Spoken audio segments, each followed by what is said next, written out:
Oh, greetings there. You're Editz Khun, right? Yeah, that's me. And you're the Brawny Buck. Brawny Buck? No, it's Buck. Huh. That's not what Heather calls you. What? Ooh, that little...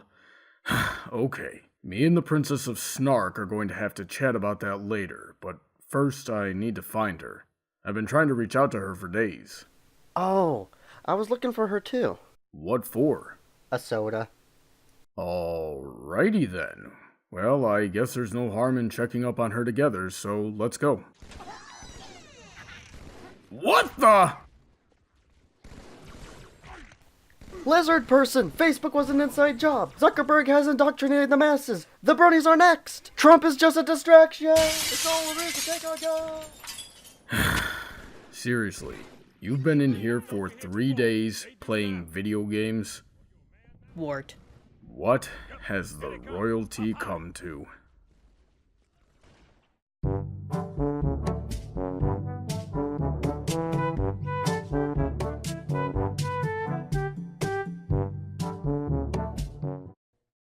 Hello, my little subjects. Heather Blossom here, and you actually didn't know about this, did you? It's weird to me how I never mentioned I was a big fan of Halo, at least of the original trilogy.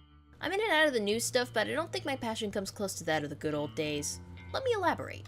My brother had the game, Combat Evolved, when the first one came out. He was nervous to play it by himself, so in came me, player 2, and boy, I had a good time. Before then, I'd never played a video game with a campaign mode. I was used to pro wrestling or motocross games that were focused on competitive play, which, as you can guess, isn't my strong suit.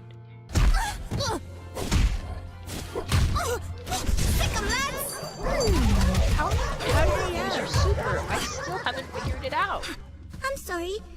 Didn't mean to win. Didn't mean That to win. was Still perfect. lost. No, it wasn't. It was terrible is what it was.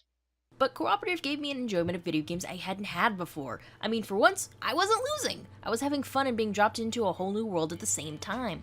Combat Evolved was a great way to hit off the series. It threw you into the world immediately with a ship on the fringes of unknown space with an armada of murderous aliens on your tail. You didn't have to grasp all the plot points immediately since everything was straightforward for the most part. You're a super soldier with a mission. Hell, you don't even know your own name, just your rank and that's it. Sure, he talked, but it was in a cool, hoarse, and manly voice. He was someone anyone could slip into the role of. I was a 5-year-old girl when this came out, and I was barely pre-adolescent when its stunning conclusion came to be. Halo 3 with the motto, "Finish the fight."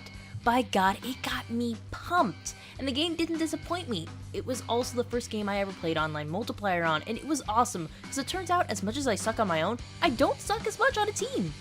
Of course, the community... left a lot to be desired.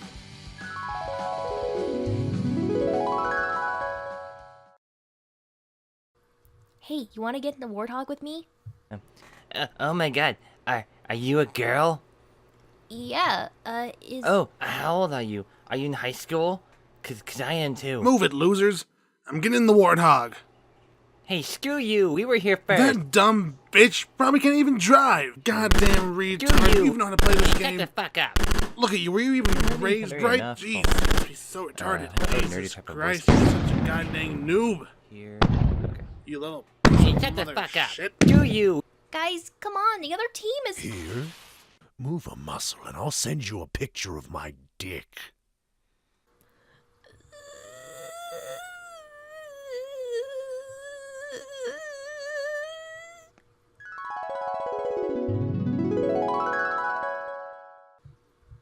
I'm pretty sure that was illegal.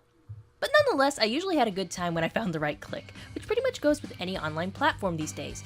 Now with all this, you probably noticed I omitted one entry from this trilogy, Halo 2. No tagline like the others either. This game is that awkward middle childhood series that reviews get mixed about.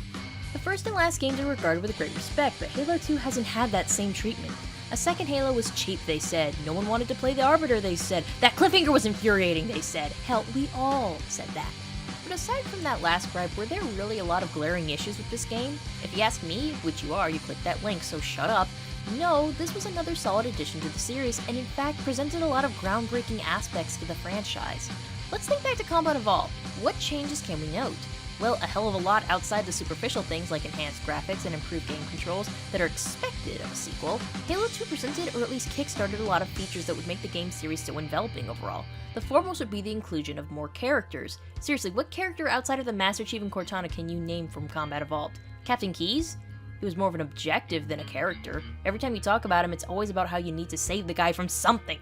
He's a male damsel in distress. What do you call that? A damaso in danger? A dude in disaster? Whatever. Who else? Sergeant Johnson? You really only saw him near the beginning and in small cameos after. Also the 1 or 2 times he died? Come here, you mother... Almost!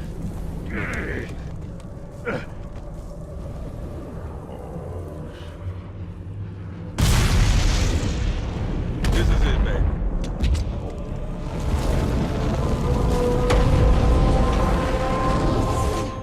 Try not to think too hard about that. Guess there was also, Foehammer. Wait, stop. This is where Foehammer is coming to pick us up. Hold position here. Cortana to Echo 419. 2 Covenant Banshees are approaching on your 6. Evade. Say again, evade. I'm hit. Mayday. Mayday. Everyone customers, what the hell? I can't hold her. I can't hold her. Echo 419! She's gone. I never knew your face, Lieutenant, but I salute you. So, outside of that one example, Combat Evolved didn't try for anything too complex in regards to human contact. Halo 2, however, had a lot more interaction. We got characters with backstories like Miranda Keyes. Sergeant Johnson got more to do and was expanded. Yes, he's alive now. Didn't I tell you not to think about it? There was a lot more standout moments among the cast and smaller interactions. Hell, even funny ones. The great journey is nigh, and nothing, not even the flood, can stop it. Boo. It all added more to the game's atmosphere. It felt more out there, while the previous game had felt like it was more contained to just one place. I mean, a very massive place, but still. We were really feeling that space adventure vibe from here. Now, the Covenant weren't our only enemies in this stupid universe. Bungie also gave us the Flood, the token zombie virus thing of space. To the maker's credit, the Flood was integral to the plot, and in Halo 2 we learned that it isn't just a mindless mess of carnage. Oh no, there's an intelligence behind this, and a clever one at that, rivaling if not flat out surpassing the Covenant hierarchy. Speaking of which, our most notable of the new characters would have to be from the cream of their crop, the Arbiter. Another protagonist you only knew by rank for the most part, and with him came the entire Covenant culture. The Arbiter is an elite, one of the coolest enemies you ever get to fight in the series of the games, and we finally got a chance to learn more about our antagonist from his point of view. The command structure of the Covenant, the racial divisions, the honor-bound pride of his people, and the cluster frick of a religion that made them think spinning rings in space must be the gateway to heaven. His journey from disgrace to hero is one I won't soon forget, and what was also worth noting was he has also shifted the mechanics of the game. You needed to approach things a little differently with him. Sure, his shields and controls were pretty much the same as Master Chief's, but his arsenal was of course different, and he also boasted an active camouflage unit. It had limited intervals, but if you were a little smart, it was serious advantage in getting in and out of sticky situations in a pinch. This unfortunately didn't translate to multiplayer though, but having such a significantly different cosmetic was an interesting feature, and something that would carry over into the sequel. And the Covenant aesthetics were useful for more than just a fun new way to diversify in matchmaking. Since Halo Combat Evolved came about, a new trend called machinima was getting more and more popular. For those unfamiliar, machinima was a type of film style that took place within video games. You might recognize the Red vs. Blue series from Rooster Teeth, the work of Digital Fear or John CJG and Master Chief Sucks at Halo or RB and the Chief, and the various Halo music video hells. Halo was the platform where this really took off, and the inclusion of elite skins gave creators more opportunities than ever in cinematics and storytelling. Now, with all the greatness I've just served up, it leaves the question, why? Why was the reception of Halo 2 lukewarm? Why isn't it as fondly remembered? Why indeed? Well, my thought is it's a matter of expectations. From what I recall, people were quite pumped with the demos presented, and kids were sneaking out of class just to speedrun it. What went wrong? Well, I remember being quite miffed at first myself. Well, I expected more of Earth. That's what was shown in the demo. The Covenant brought the fight to Earth, our home, the place we wanted to ensure the Covenant never found. And how many episodes actually took place on Earth? Let me check here. 2. 2 missions out of 15 took place on Earth. Oh, there was another that took place in Earth's orbit, but no. Space stations next to Earth does not freaking count as Earth. This is Earth, Bungie. This is Earth right here. Oh, why am I even telling you this? Go freaking make another expansion for Destiny or something. Well, I guess I'm understanding why people would think a second Halo is cheap. To their credit, it had enough differences from the first to make it unique. In fact, it was better looking than Mombasa. You know, that city you were fighting in? You know, that's another thing right there. Earth is a big, interesting planet, and where do you dump us for the brief moment we're there?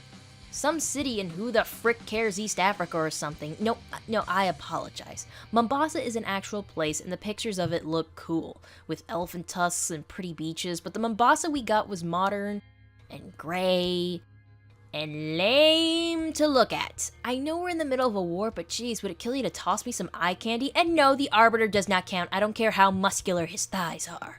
Now, what was that last gripe about this game? Oh, right, that cliffhanger. Actually, it was pretty smart. Hold it, smart in a marketing kind of way. Think of how you felt as Master Chief delivered that one last line. That line that would become the tagline of its sequel, finishing this fight. That moment was amazing. It was exciting. It made you ready to take on the next challenge. But when it turned out to be over, did you swear never to pick up another Halo game again? No. You waited. You camped out in droves. You would have spilled blood for this game. Halo 2 hyped people up and made Halo 3 rake in $300 million in its first week. It was the 5th best-selling game on the Xbox 360 of all time, and the best-selling game of 2007.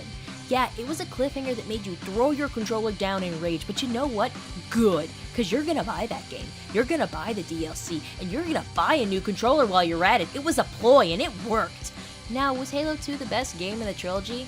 Yeah, I wouldn't say so. But it deserves some respect. It enhanced what the first game gave and set up what would make the next game even greater. As for me, I know it'll always have a nostalgic place in my heart. All of it does. I'm Heather Blossom, and... Work!